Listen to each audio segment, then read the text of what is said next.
আসসালামু আলাইকুম।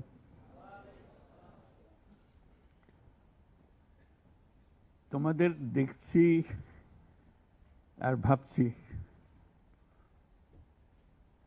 কি একটা স্বপ্ন আমাদের সবার সামনে, তোমাদের সামনে, জাতির সামনে তোমরা নিয়ে এসছো। প্রথম শুরুতেই আমরা যারা শহীদ হয়েছে তাদের কথা স্মরণ করি। যারা শহীদ হয়েছে তারা চলে গেছে এবং তোমাদের দিকে তাকাচ্ছিলাম, ভাবছিলাম তোমরাও শহীদ হয়ে যেতে পারতে। এটা শুধু ভাগ্যের খেলা, তুমি এদিকে রয়ে গেছো, সেই দিকে চলে গেছে। আজকে তারা